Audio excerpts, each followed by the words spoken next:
equity, mate. I will say this about investing. Everything you do learn is cumulative. What I learned at 20 is useful.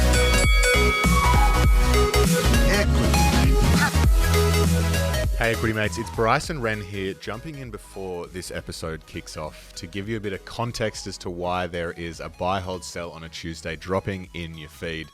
But let it be known, we are super excited about this one, Ren. Cannot wait to get stuck in. Yeah. So we're actually not hosting this episode. This is being hosted by Adam Keily, who is the co-host of Comedian V Economist. If you're not listening to that podcast, I reckon you will be after you hear a couple of these buy, hold, and sell episodes. But, you know, buy, hold, or sell is a concept that is sort of... We know what it is. You see it throughout the financial world. I mean, it's in the name. But it's not something we've done a lot on Equity Mates. And Adam was keen to do it. We thought it would be a fun bit of content. And who doesn't love a stock pick? Who doesn't love a stock pick? So we're doing it for the next 6 weeks on the Equity Mates podcast feed. And we want to get your feedback. If you enjoy it, if you want more of it. Yeah. So please get the feedback coming in because it's going to help us figure out if we should keep doing it. So over the next 6 weeks, every Tuesday, Adam will be sitting down with an expert from the finance community, all of which have been on the Equity Mates Investing podcast before. There's a stellar lineup of guests, and Adam is obviously going to bring his comedic value. It's going to be an awesome series. And to Ren's point, pending your feedback and how this goes, this could be something that we do more of next year and either spin off into its own show or do more of on the Equity Mates feed. But please do send the feedback in. So if you have thoughts, jump over to our Facebook discussion group and share them there, or just hit us up at contact@equitymates.com. Now, Bryce, before we get into it, an important reminder, whilst we are licensed here at Equity Mates and whilst the guests on Buy, Hold and Sell are licensed, they're not aware of your personal financial circumstances. Any advice is general. The content here is for education and entertainment purposes. So do your own research, seek advice if you need it. But with that said, let's get into it. Let's do it. Buy it now. Hold it. Sell. Hello, welcome to the very first Buy, Hold, Sell with me, Adam, host of Comedian vs Economist podcast and widely regarded as one of the simplest minds in finance. Each week I'm joined by an actual expert though to educate me and hopefully you on how they're thinking about stocks and the stocks they're thinking about. It's rapid fire though, it's 20 minutes, 10 stocks, one choice, buy, hold or sell. And we will put our money where our mouth is. We'll be tracking each stock on the Equity Mates website so you can see how things pan out, good, bad or otherwise. But remember, this show is for education and entertainment purposes and is not intended as personal investment advice. While our guests are licensed financial professionals, they are not aware of your personal financial circumstances. Any advice they give is general advice. These opinions are given at a moment in time and may change as the facts change. So ensure you're doing your own research and if you feel you need it, seek professional financial advice. But let's crack on. Today, I am really excited to be seeing him again. I'm joined by Adam Dawes, Senior Investment Advisor at Shaw & Partners. You can never have too many Adams in the room. Adam, how are you? You can never have too many Gregs in the room, but Adams I'll take as well, so no problems. I'm really well, thanks, Adam. How are you? I'm doing really well, thanks, mate. It is nice to see you again. For those that remember FinFest, almost a year ago to the day, Adam and I did a buy, hold, sell live session at FinFest, which standing room only, I think, from memory. Adam, wasn't it? It was the only one. Yep, the only one standing room. Look, Adam, before we get started and jump into your picks, I'd like to do a bit of an icebreaker. I'd like to offer you a drink from our in-house bar. It's a bar I call the No Holds Bar. And luckily for you, we have every drink in the world. If I could offer you one drink, Adam, what would it be? Would you judge me if I said a pina colada? A pina colada? How exotic. If you like pina coladas. But no, I'm not going to say a pina colada. I'm going to say a tequila old-fashioned, please. A tequila old-fashioned. Lovely. Is that a start of the night drink, or do you have a particular tequila in mind when you're thinking about your tequila old fashioned? Anything reposado or añejo, and obviously, look, it's a drink that you can basically have at any time of the night or day. It's a very good one. It's a lot of straightforward alcohol, and that's exactly what it should be. A nice breakfast drink, perhaps. Yeah, why not? Hey, why don't we get stuck into it? We've got 10 stocks to get through, and we're going to start with one of the big end of town. We're going to start with BHP, ASX BHP, currently $43.27. Of course, most well known for making potash, among other things. But I hear they're branching out from potash now, Adam. What are they up to these days? Look, so BHP, obviously one of our biggest diversified miners, but they recently just bought Oz Minerals, which is a copper mine. And we're really liking copper at the moment. It's structurally in deficit. So in other words, if you look at how many tons of copper it takes to make solar farms, wind farms, those kinds of things, it is ridiculous. Certainly lithium is one of those ones. Graphite is another, but also copper. And it's not really well talked about, but we do know that the market will be in structural deficit for the next 2 to 3 years, and hence why we really like BHP in there for their copper assets. Right. So you're going to have to help me out here, Adam. So when you say structural deficit, what does that mean? It means lots of people need copper to build lots of things. Yep. And basically, that will be structurally in deficit. So in other words, there's no new mines being opened up as far as copper mines. There's no new ones coming out. It's very expensive and hard to get it out of the ground. But Right. we need it for this transition of this energy transition world where we're moving to more solar, wind and all those kinds of things. So it is needed. It's hard to get out of the ground, and hence why we like BHP as well. Right. All right. And so BHP, sorry, that's a buy for you? Buy. Yeah, That's a buy. absolutely. Buy. Lock it Yeah, in. definitely. Brilliant. All right. Next one, we've got another miner. Sandfire Resources, ASX SFR, currently $5.78. Buy, hold, or sell for you, Adam? Again, this one's in the copper space, so I've got a bit of a theme going here. We've You're just going long copper. Anything to do with copper, you're all over it. long copper, absolutely. Right. Just wherever you can get it. Now, Sandfire's got a couple of. I got some mates that have been grabbing some copper just out the back of an old tyre factory. So, if you want in, I can cut you in. Absolutely, bring it on. Bring it on. I'll take it. I'll just grab my backpack and we'll get some going. No, look, Sandfire is one of those ones where it is, again, a little bit different. It is a copper producer, so you certainly want there. But when Oz Minerals was taken off the boards by BHP, we saw a lot of money flowing into Sandfire because BHP is obviously a diversified miner, so it's got lots of different metals mines in its group, whereas Sandfire is basically a one-trick pony, which is copper. And the stock has come off from sort of $6.50, $7 down to sort of, what did you say today, 5 something? Currently $5.78, yeah. Yeah, so it looks really good, sort of really attractive on that side, plus also those issues that we talked about, sort of that structural deficit of copper. So Sandfire is a little bit tougher, but still we really like Sandfire as a business, so it's a buy. It's a buy. All right. Bye, bye, bye. Okay, the next one is Woolworths Group, ASX WOW, currently $36.95. I did see they announced a new type of mango just in time for summer, so that would have got investors talking, no doubt. Where are we at with Woolworths? Is it a buy, hold, or sell for you? Look, this one's a hold for me at the moment. Obviously, we've stopped seeing $10 head of lettuces and all those issues that we saw with supply chain issues. But we know Woolworths is very, very good at what they do, and they are able to sort of, squeeze the supplier a little bit. Now, you might not be too happy if you are a supplier. They can squeeze the supplier, but also that they can ratchet up their prices a little bit with the goods or that you buy. One of the things that we have seen is a very large trend towards home brands. Yep. And certainly Woolworths and Coles are very, very good at that home brand side of things. So as cost of living comes up or goes up, but also obviously people can't spend as much in a cafe or restaurant. They have to buy more goods and eat at home.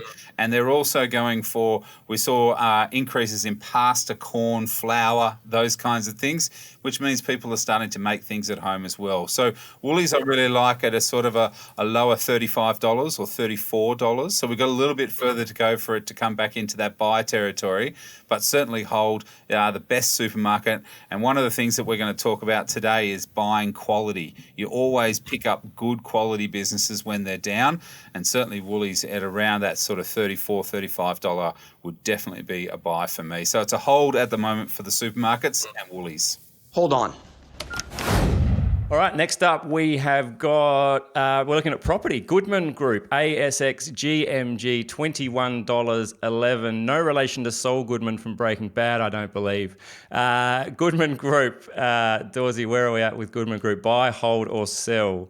Look, this one's a buy because it is the best in class. And we talked about that a second ago. The best in class of a business, the best business that you can actually get is Goodman Group. Goodman Group does industrial property. So it's not like office property, or it's not retail, or it's not shopping malls, supermarkets, those kinds of things.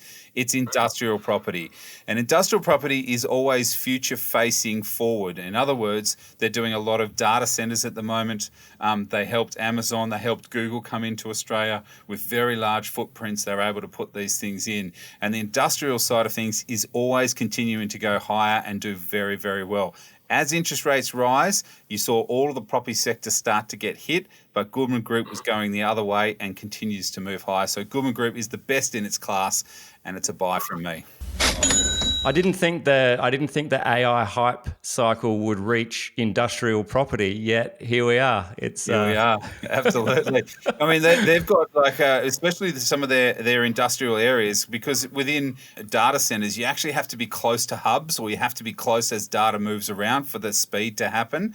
And Right. And because Goodman Group's got so many good industrial parks, they're converting some of those parks into data centers to allow that to happen. And that's a huge uplift for Goodman Group going forward. Right, awesome.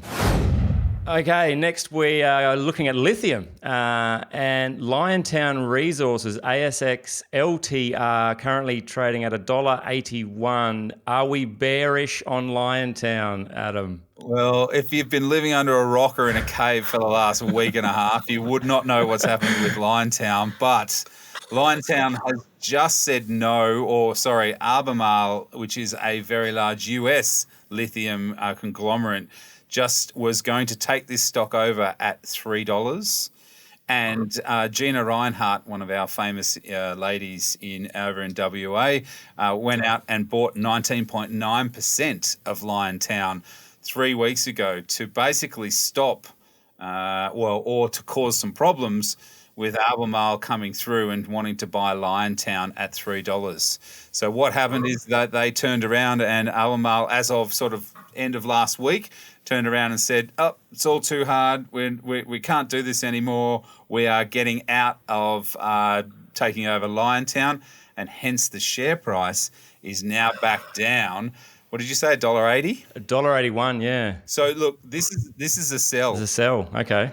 Yeah, if you've got Liontown, and this will hurt a lot of people that potentially bought it closer to $3, but this is a sell. I think that overall, unless Gina comes out with a real indication of what she wants to do, potentially she can pick this up at a lot cheaper prices, because she bought 19.9% of the company at $3 as well. So she's hurting. So why did she do that then? If it's scared off the takeover, and now the share price has gone to $1.81. Why was it a mistake? Did she accidentally? Was it one of those big nights where you're out and about and you think, oh, I might buy a lithium miner?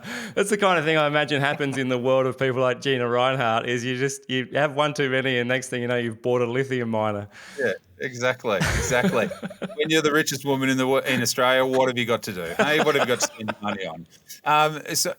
So I think Andrew Forrest did this with Western Areas that when IGO took it over. IGO then, as Andrew Forrest was a bit more of an antagonizer in there, he was able then to lift up the bid. So in other words, get more money out of IGO. IGO lifted the bid, paid the money, and then Andrew Forrest got a couple of extra $1 million, whatever, for that position. I think Gina was looking for that as well. She thought Albemarle might come through and lift their bid and allow that to come through.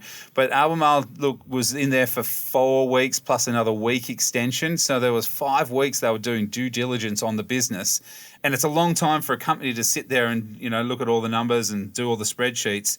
And then they walked away. So there must have been something in there that spooked them. It must have been something.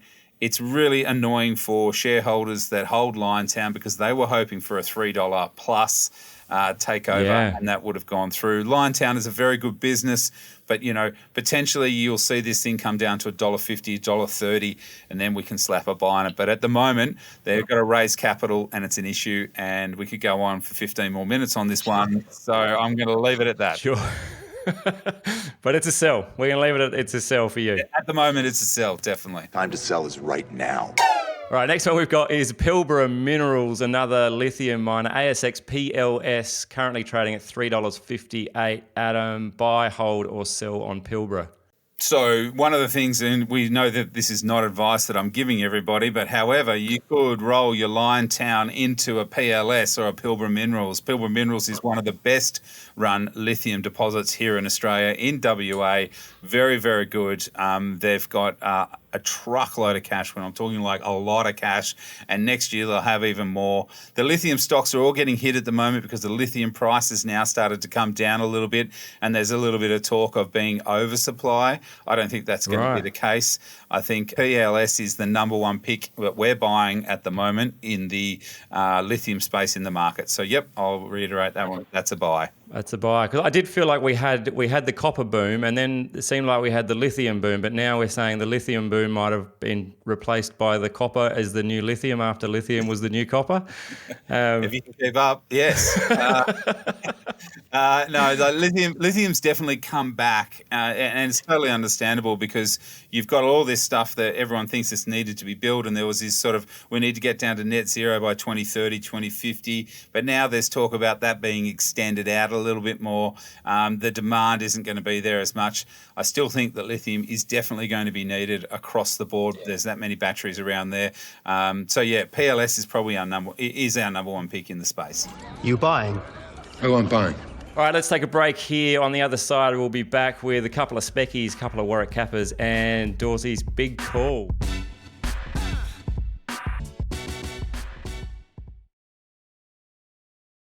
Welcome back. You're listening to Buy, Hold, Sell on Equity Mates. If you've just joined us, what are you doing? Who starts a podcast halfway through?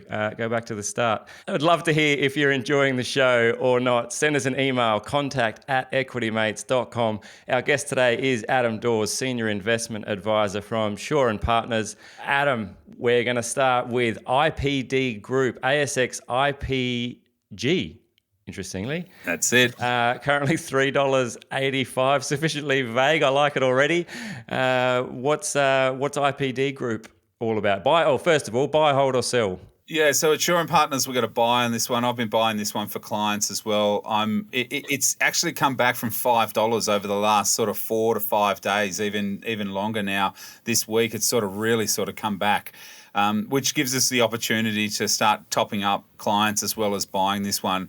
But IPG or IPD Group, which is IPG, the stock code, IPG is a business that's in electronics. They've got some very long customers, or long as in customers that have been with them for over 25 years. But the real reason why we're really starting to buy this one is that IPG makes electronic vehicle charging stations. And as we know, with all of the electronic vehicles that are out there, we're selling around about 3 million electronic vehicles per year in Australia. It doesn't sound like a lot, but when you've got 28 million people, 3 million is actually quite a lot, and that's set to double or increase over the next 2 to 3 years. But the issue is that we have a lot of range anxiety here in Australia. Obviously, you get an 8-hour drive from Sydney to, Brisbane, Melbourne, Sydney, or 10-hour, 12-hour drives, which is nothing for us. But if you don't have anywhere to charge your vehicle, you're not going to drive and do those kinds of things. So IPG is working out a solution to be putting charging stations around Australia in the different locations in CBD as well as outside of that. That is going to go for the next 5 to 10 to 15 years of that build out of that infrastructure.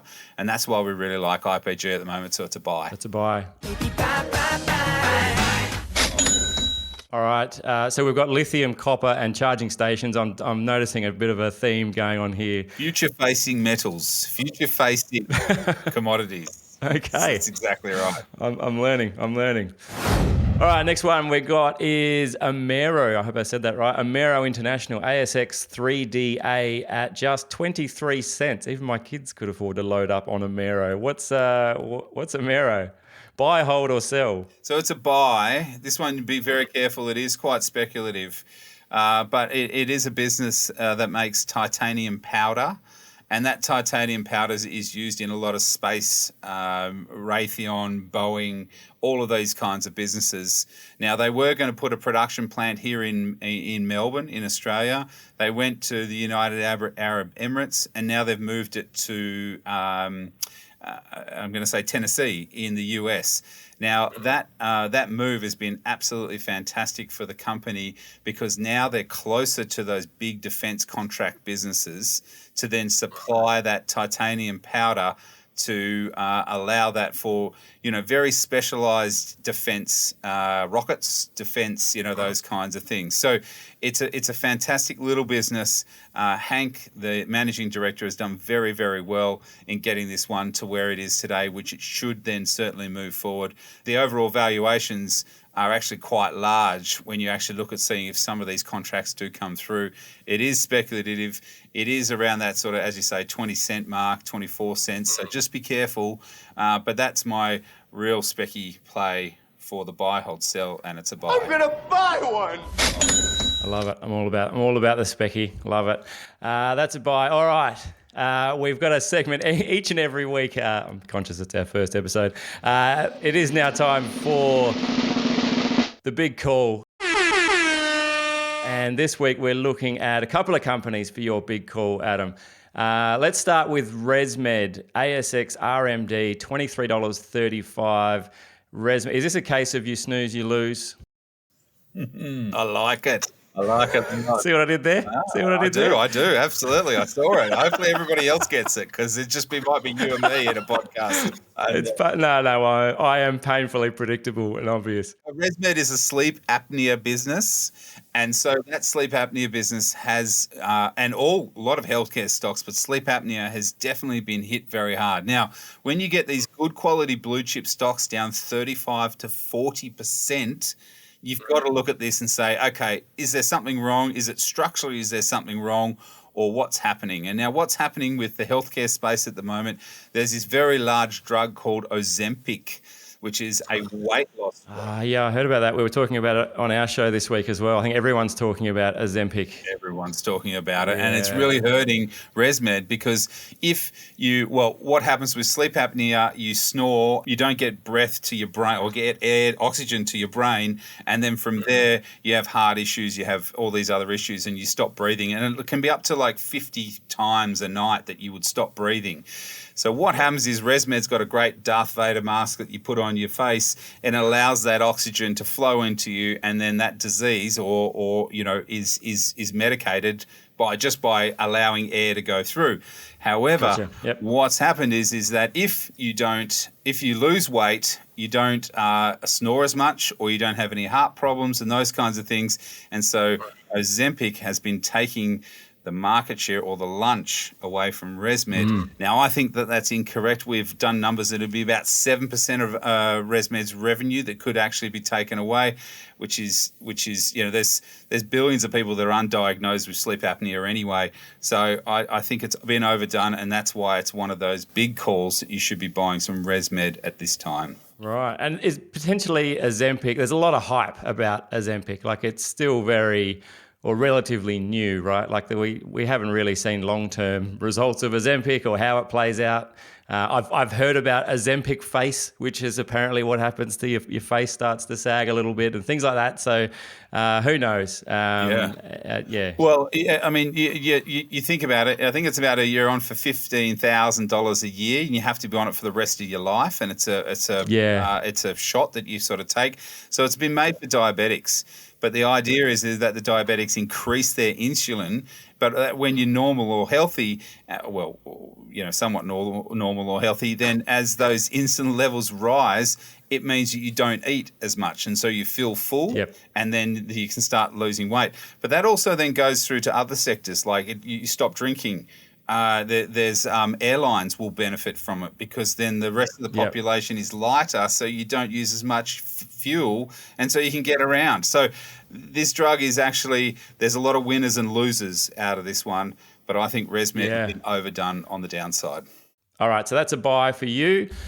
Finally on the show, we're looking at CSL Limited, ASX CSL, $236.38. Adam, buy, hold, or sell? Again, this is a buy, right? Because it's been taking a beating. Been smashed. Yeah, getting smashed on the back of this Ozempic, because they do a lot of kidney diseases. And the whole idea is if those kidney diseases aren't going to happen, that could also then put a real large effect on CSL. Remember, CSL is our best healthcare stock on the market. Now, you might say at $200 or $300 plus, that's far too expensive. I hear you. But if you're looking to put a portfolio together, CSL is one of those stocks that you want in the portfolio, because it is the best, and it is only the best as far as what we've got. Again, been over-exaggerated on the downside because of these new drugs that are coming out on the market. CSL is definitely a buy from me. I like the stock. All right, it's a buy, and that is the final one for the day. Well done, Adam. Thank you for being part of Buy, Hold, Sell. Yeah, great to be here, and I'd love to come back anytime. Well, we'll definitely love to get you back, because we're going to track the stocks on the website, so we'll get you back on and we'll review in, 12 months and something like that, and see how we go. But I really appreciate you jumping in for the first edition of Buy, Hold, Sell. It's been great to have you on. Thanks, mate. Have a great afternoon. Cheers. Hey, we would love to know what you thought of the show, so head over to Equity Mates socials or flick us an email, contact@equitymates.com. Let us know. Was it a buy, hold, or sell for you? Did you like it? Love to hear your thoughts. But for us at Buy, Hold, Sell, that is all for now. You have been listening to an Equity Mates Media production. In the spirit of reconciliation, Equity Mates Media acknowledges the traditional custodians of country throughout Australia and their connections to land, sea and community. We pay our respects to their elders past and present, and extend that respect to all Aboriginal and Torres Strait Islander peoples today. This podcast is intended for education and entertainment purposes. Any advice is general advice only and has not taken into account your personal financial circumstances, needs or objectives. Before acting on general advice, you should consider if it is relevant to your needs and read the relevant product disclosure statement. And if you're unsure, please speak to a financial professional. The hosts of this podcast and their guests may have positions in the companies mentioned. Equity Mates Media operates under an Australian Financial Services Licence 540697.